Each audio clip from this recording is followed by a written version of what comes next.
Chers internautes, en 1993, Ignacio Ramonet disait que dans les échanges mondiaux, l'Afrique est pour l'essentiel spectatrice. D'ailleurs, c'est ce qui explique que sa place dans les échanges mondiaux ne signifie que 2%. Aujourd'hui, on est en 2018, c'est-à-dire 25 ans après, un autre jeune qui croit à l'Afrique et à ses potentiels a écrit cet ouvrage « Lettre à la jeunesse africaine » et qui croit au développement de l'Afrique. Ibrahima Théo Lam, merci d'avoir accepté notre invitation. Bonjour Monsieur Top, merci de m'avoir invité, c'est un honneur pour moi. Alors, je rappelle justement que Ibrahima Théo Lam est l'auteur des Lettres à la jeunesse africaine, développement personnel. Pourquoi vous avez tenu à écrire un tel ouvrage orienté exclusivement vers la jeunesse de notre pays, particulièrement la jeunesse africaine? Alors, en Afrique, il existe plusieurs opportunités qui s'offrent à qui sait observer son environnement.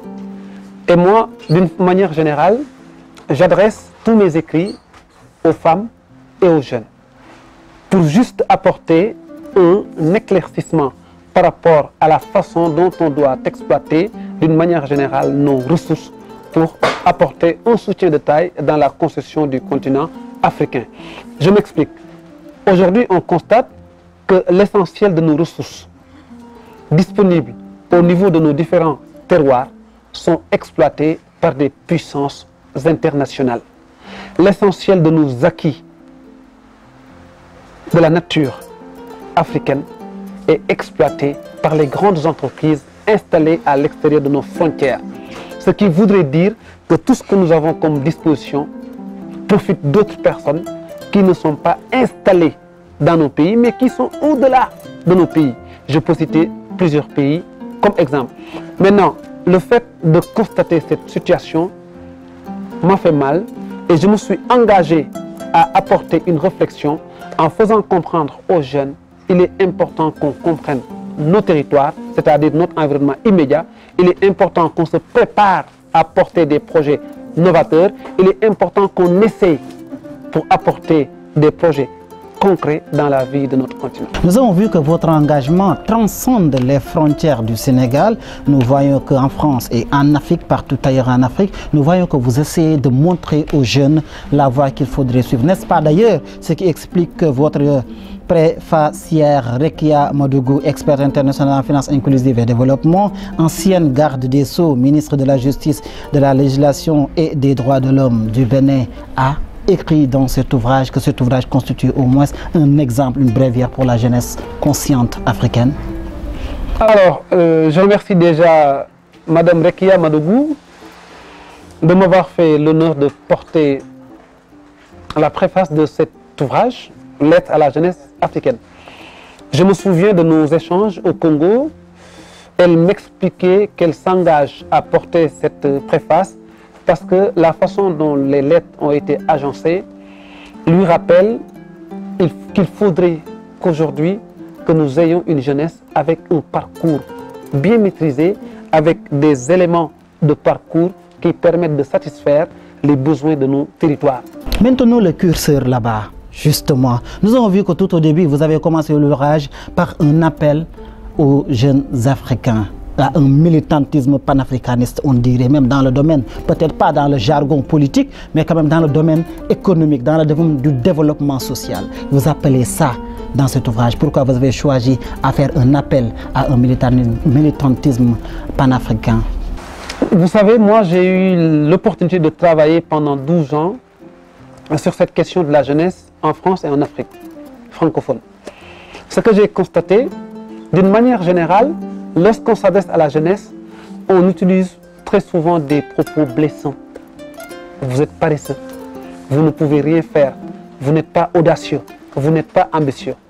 Un jeune à qui vous affectez ces termes, vous ne lui donnez pas la possibilité de croire à ses potentialités et vous ne lui donnez pas naturellement la possibilité d'exercer ses talents pour les fructifier. Comme si vous substituez l'afro-pessimisme à un afro-optimisme. Mais bien sûr que oui, parce qu'aujourd'hui, il faut qu'on dise aux jeunes, c'est vrai qu'il y a des contraintes au niveau de nos différents territoires, mais il faut qu'on leur dise, vous avez la capacité de faire face à l'environnement, d'y développer des projets et d'y apporter des solutions concrètes pour vous et pour la communauté. Ce qui voudrait dire, et pour faire un appel militant, pour ma part, C'est juste une façon d'expliquer à cette jeunesse, nous avons une terre d'espoir, ou nous avons une terre qui doit se constituer en espoir pour nous-mêmes en tant que jeunes. N'est-ce pas ce qui explique que vous avez dédié cet ouvrage non pas à vos connaissances, non pas aux autorités, non pas à des personnes influentes,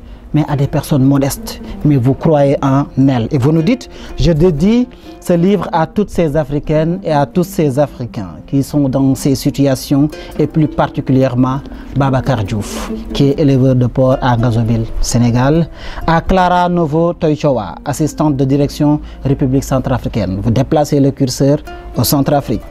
Et vous nous dites, Dieynaba Gueye, vendeuse de journaux sur l'avenue Cheikh Anta Diop de Dakar. Pourquoi ce choix sur ces personnes que nous croisons chaque jour et qui nous paraissent insignifiantes?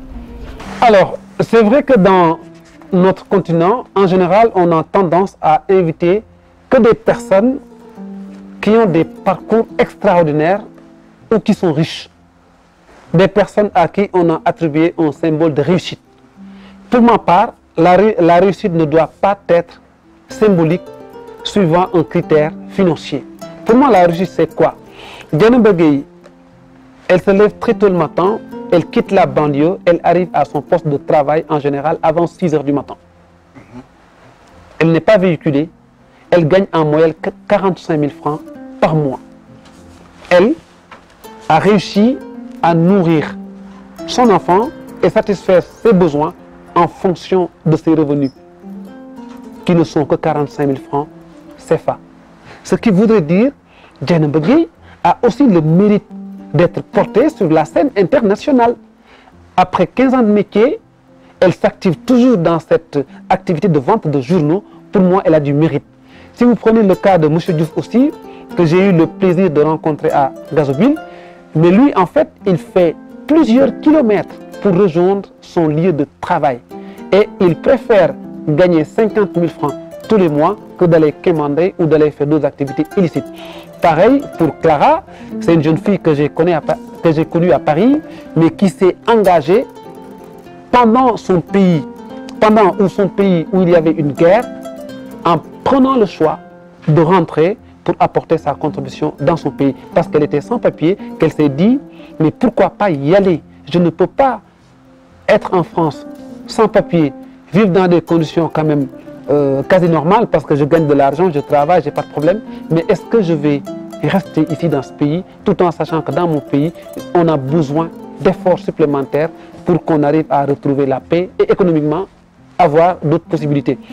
Elle a pris son courage, elle est rentrée et ça m'a fait plaisir. Donc pour résumer, ces personnes qui osent essayer, ces personnes qui ont posé des actes concrets, ces personnes à qui les valeurs du travail sont ancrées dans leur vie, les valeurs de la dignité humaine sont incluses dans leur vie, on doit les présenter partout.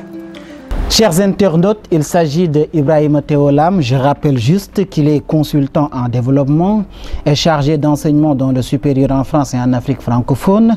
Il est auteur des livres Entreprendre en Afrique, les clés de la réussite, Paris Harmattan 2013. Comment entreprendre en Afrique également, balise du porteur de projet de création d'entreprise, Paris Harmattan 2014. Et le plan Sénégal émergent, opportunités d'emploi pour les femmes et les jeunes, Paris Harmattan 2015. Et aujourd'hui, l'aide à la jeunesse africaine. Ibrahima Théolam, qu'est-ce qu'il faudrait à ces jeunes pour bâtir leur projet personnel et professionnel qu'ils envisagent? Pour tout jeune, la réussite doit être conditionnée par 4 facteurs. Lesquels? Premier facteur, la maîtrise de l'environnement immédiat. Quelqu'un qui ne connaît pas son environnement ne peut pas réussir ses ambitions. Et nous avons la malchance de ne pas comprendre notre environnement immédiat en Afrique. Et pourtant, d'autres personnes qui ne sont pas nées en Afrique, qui n'ont pas grandi en Afrique, arrivent sur le continent et développent des projets gagnants et empochent beaucoup d'argent. Donc le premier critère, la maîtrise de l'environnement immédiat. Le deuxième critère, l'évaluation de sa personne. Évaluer ses forces et ses faiblesses pour voir quelles sont mes chances de réussir, quelles sont mes contraintes. Et à chaque niveau, il faut apporter en tout cas des éléments concrets pour répondre à son propre projet personnel. Il est important aussi d'essayer je connais mon environnement immédiat, je me suis mesuré, je sais ce que je sais faire et ce que je ne sais pas faire, il faut que j'essaye. Et en essayant, il est important qu'on dise aux jeunes de ne pas se rendre compte des postures négatives que d'autres acteurs leur apportent dans la construction de leur projet. Quatrième élément qui est important, lorsqu'on est en phase d'essayage, des fois, il faut fermer les yeux et avancer. Parce qu'en général, nous, en tant que jeunes, lorsqu'on ambitionne de développer des projets dans notre continent, on nous dit très souvent, c'est trop tôt.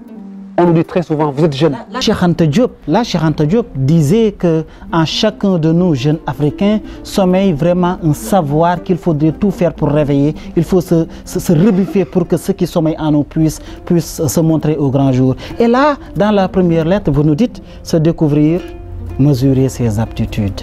Finalement, nous voyons que toujours, vous, en tout cas, votre démarche rappelle la démarche admise par certains scientifiques quand on parle de Cheikh Anta Diop et qui est reconnue au niveau international et qui a toujours cru à l'Afrique, mais qui a toujours demandé aux Africains de savoir ce qu'ils veulent, de savoir qui ils sont. Vous commencez par là, se découvrir, mesurer ses aptitudes. Pourquoi également ce choix, M. Ibrahim Théolam?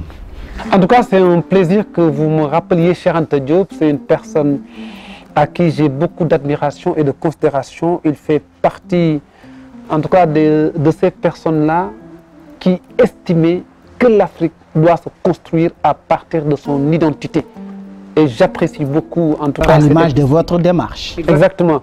En fait, si vous voulez, pourquoi je m'associe à cette démarche aussi, c'est qu'on ne peut pas aujourd'hui apporter des projets gagnants au niveau de notre territoire tant qu'on n'a pas la possibilité de mesurer ce qu'on sait faire, ce qu'on ne sait pas faire. Je donne un exemple très simple.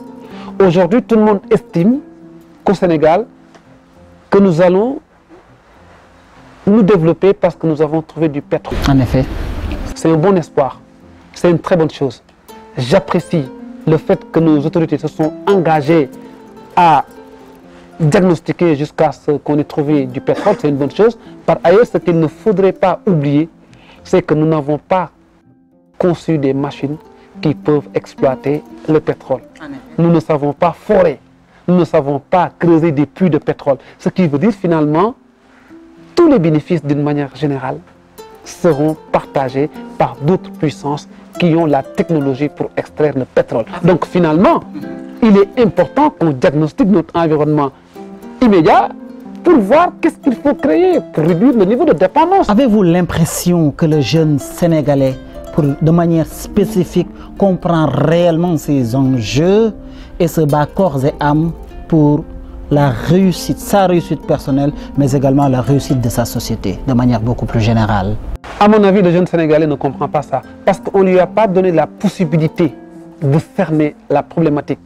On lui a dit, lève-toi, va à l'école, va à l'université, cherche un stage.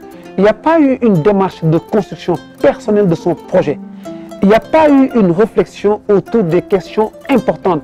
On lui cache énormément d'informations. Le jeune, pour avoir accès à des informations lui concernant, mais c'est la croix et la bannière. Donc le jeune n'a accès pratiquement à rien du tout. Le jeune a juste une possibilité qu'on lui dise, voici ce que tu dois savoir, tu valides et c'est bon. Donc il n'a pas la chance d'évoluer dans un environnement qui lui permettrait d'être dans des conditions de maîtrise de son environnement aussi. Vous avez appelé les jeunes à avoir la compétence. C'est pourquoi même j'ai posé cette question. Aujourd'hui, quels sont les domaines de compétences sur lesquels les jeunes devraient pouvoir s'orienter pour servir, pour d'abord s'auto-employer, ensuite servir son peuple? Vous savez, à l'état actuel de notre pays, tous les domaines de compétences peuvent être exploités pour donner aux jeunes la possibilité de s'auto-employer. Regardez le nombre de jeunes qui sortent du système éducatif, en moyenne entre 200 et 250 000, ces jeunes n'arrivent pas à trouver du travail sur le marché de l'emploi sénégalais. Ce qui veut dire qu'on dépense beaucoup d'argent. À la fin du parcours, le jeune n'a pas la chance d'être employé. Si on pouvait mettre en place un modèle permettant aux jeunes, par exemple, d'apprendre à entreprendre dès le début du parcours, le Sénégal gagnerait beaucoup plus de points en matière de promotion des jeunes. Je m'explique. Un jeune qui est en première année de comptabilité, qui n'a pas certainement les aptitudes d'élaborer un bilan comptable, on peut demander à ce jeune d'aller travailler au niveau d'une association ou dans le secteur informel à mettre en place un système comptable conformément à l'exigence du terrain. Ce jeune est en apprentissage pratique et peut développer ses aptitudes. Donc la compétence doit être une aptitude qu'on doit appliquer pour confirmer cette compétence. Il est important aussi, si nous prenons en compte d'autres secteurs d'activité, tels que les jeunes qui s'activent au niveau de l'informatique, développer des applications, certes, mais essayer de faire d'autres produits comme les objets connectés peuvent être en tout cas des éléments de réponse par rapport à la concrétisation de leurs projets. Chers internautes, selon la préfacière Madame Madougou, notre conscience est ce lieu obscur et téméraire où s'affrontent inlassablement nos valeurs et nos lâchetés. C'est notre conscience qui régule notre adrénaline, stimulus de nos émotions en faveur du bien ou du mal. Quand nous optons pour ces choix, c'est en toute conscience. Cette usine motrice de nos actions est le chemin vers lequel vous oriente brillamment l'auteur de cet ouvrage, Ibrahima Théolam. Ce faisant, dit toujours la dame, il nous enseigne comment transformer nos quêtes en fructueuses démarches de conquête. Si votre conscience vous convainc de ce que l'horizon est bouché et que les espoirs se sont effondrés, alors vous aurez laissé la providence vous dérober votre avenir. Dans la lettre numéro 5, vous nous dites comment transformer ces limites en opportunités. Juste expliquer aux jeunes comment faudrait-il faire. Alors, je vais prendre des exemples très simples. Je veux me rendre à l'avenue Cheikh Anta Diop vers Scorsam. Je dois payer 100 francs pour le quart. Je n'ai pas 100 francs, je peux marcher. Je transforme ma limite en opportunité. L'objectif, c'est juste d'atteindre son but. Donc, je ne voudrais pas que le jeune s'inscrive dans une dynamique d'expliquer qu'il lui manque des moyens pour y arriver. Il doit se donner les moyens. Donc, transformer ses limites en opportunités, c'est pour toute personne qui évolue dans un environnement et qui a envie d'y développer ses capacités. Si la première limite arrive, qu'on arrête ce qu'on doit entreprendre, mais nous sommes dans une posture de ne jamais réussir dans la vie. Moi, par exemple, j'ai connu des jeunes avec qui j'ai travaillé dans un cadre professionnel. Ces jeunes n'avaient pas d'expérience en début de premier exercice. Mais une année après, ces jeunes sont devenus des personnes indispensables dans mon cursus professionnel. Ce qui dit finalement, il est important juste de se dire, j'ai une limite, mais comment je travaille pour développer cette limite en opportunité. Nous avons vu qu'aujourd'hui, beaucoup de jeunes ont des projets, mais quel est le plus grand projet de l'homme, de nous jeunes Africains, notre plus grand projet? Pour moi, le projet doit être toujours personnel d'abord. Le projet personnel, c'est comment s'engager pour s'orienter dans le développement de ses compétences en maîtrisant son environnement immédiat. Par exemple, si mon projet, c'est d'avoir un très bon travail, il faudrait que je m'inscrive dans une école qui me permet d'accéder à ce que je veux. Et que je dois y travailler, donc je dois me donner les moyens qu'il faut pour réussir mon ambition. Mon projet, il faut que ça soit moi-même. En respectant les critères de mon projet, en me mettant à fond dans la réussite de mon projet, je vais réussir moi-même, mais j'impacterai aussi la société. Parce que ma réussite va être orientée sur d'autres schémas que je ne maîtriserai pas. Aujourd'hui, par exemple, si je réussis à installer 5 entreprises au niveau du Sénégal, c'est vrai, c'est mon investissement, c'est mon énergie, c'est mon travail, mais d'autres personnes vont bénéficier de ces 5 entreprises qui seront présentes au niveau du territoire national. Nous avons vu que vous êtes coach en développement personnel, également vous aidez les jeunes à s'auto-employer et à entreprendre. Est-ce que l'atmosphère de l'auto-emploi et de l'entrepreneuriat est favorable pour que ces jeunes puissent vraiment se réveiller de leur long sommeil? Alors pour moi, l'environnement est très favorable à qui sait observer son environnement immédiat. Au niveau de notre environnement immédiat, nous avons d'énormes possibilités à exploiter pour réaliser nos projets et pour impacter notre communauté. Pour moi, il suffit juste d'observer, d'évaluer ses compétences, d'essayer et de ne pas se rendre compte très souvent des critiques négatives. Donc c'est en ce sens qu'un jeune peut avoir la possibilité d'exercer ses talents. Par ailleurs, ce qu'il faut signaler, il est important aussi que dans nos pays, que les dispositifs d'accompagnement soient beaucoup plus fréquents, que le dispositif d'accompagnement soit disponible. Allez-y en profondeur. Quel est le rôle que l'État devrait jouer pour accompagner ces jeunes? Parce qu'on peut se dire, c'est du rôle régalien de l'État d'accompagner les jeunes vers l'auto-emploi et l'entrepreneuriat. Mais naturellement, mettre en place un cadre qui favorise le développement des talents des jeunes, c'est aussi simple que ça. Mettre un cadre ne veut pas dire organiser les jeunes uniquement.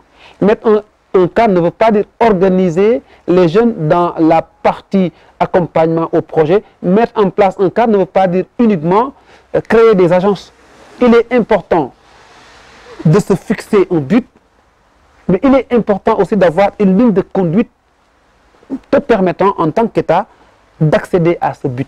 Ce qui veut dire quoi? Il faudrait que dès l'entame du cycle du jeune, qu'on lui inculque les valeurs de l'esprit d'initiative. Je ne parle pas de l'entrepreneuriat d'une manière générale, mais de l'esprit d'initiative, que les jeunes prennent des initiatives. Même dans les cours, il faut que l'esprit d'initiative se sente au niveau du jeune. Mais si on veut dire aux jeunes, il faut entreprendre et il faut attendre d'avoir un bac+5, qu'on vous accompagne dans la mise en place de votre projet, pour moi, en fait, on ne va pas réussir nos ambitions en matière de promotion d'entrepreneuriat. Ce qui serait intéressant, c'est que dès la première année, qu'on essaie d'inculquer aux jeunes les valeurs entrepreneuriales, telles que l'enseignant qui est là doit être ton encadreur. C'est à toi de fournir des efforts pour avoir une meilleure maîtrise du cours. L'enseignant qui est là n'est qu'un encadreur, c'est à toi de chercher la documentation et l'enseignant t'accompagne. Sur toutes les formes de prise de connaissance, on essaie de dire aux jeunes, tu dois être le premier, tu dois être le responsable premier de toi-même et nous on t'accompagne. Maintenant, une année, la deuxième année, la troisième année, la quatrième année, la cinquième année, le jeune a suffisamment développé ses esprits d'initiative. Et ce jeune-là est prêt, il est armé à affronter le monde de l'entrepreneuriat. Donc ce jeune, on peut lui dire, voici les fonds, voici les formes d'accompagnement, voici la dynamique. Après votre préfacière, vous avez choisi comme poste facier Thione Niang, qui n'est pas n'importe qui. Pourquoi votre choix sur lui? J'ai beaucoup d'admiration pour Thione Niang. Il arrive à toucher les jeunes du monde entier. J'ai eu l'opportunité de le rencontrer dans plusieurs pays en Afrique. Il est bien aimé, il est bien écouté, il formule des messages d'espoir et il met en place des projets concrets pour l'émergence africaine.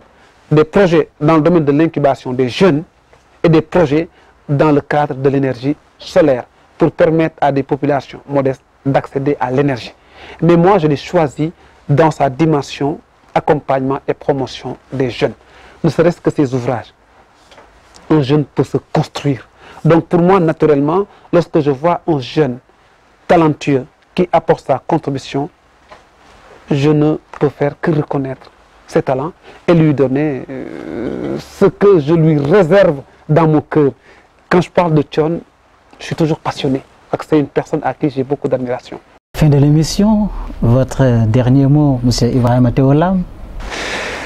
Je voudrais juste vous remercier déjà, M. Top, en insistant sur le fait que aujourd'hui, nous sommes en Afrique. Nous vivons dans un continent où l'essentiel des biens de production sont proposés par des entreprises étrangères. Nous avons d'énormes ressources en Afrique et ces ressources sont exploitées par les pays occidentaux. Aujourd'hui, les Occidentaux nous vendent les matériels de travail, les outils de travail, nous vendent tout, même les toilettes. Ce sont les Occidentaux qui nous vendent ça. C'est vrai, en tant qu'entrepreneur, j'ai un esprit d'ouverture. Je souhaite que dans mon pays, que d'autres activités s'y installent et d'autres activités qui viennent de l'étranger naturellement. Mais il est important qu'on souligne que nous aussi, en tant que nationaux africains, il faudrait qu'on développe des projets via l'exploitation de nos ressources pour réduire le niveau de dépendance.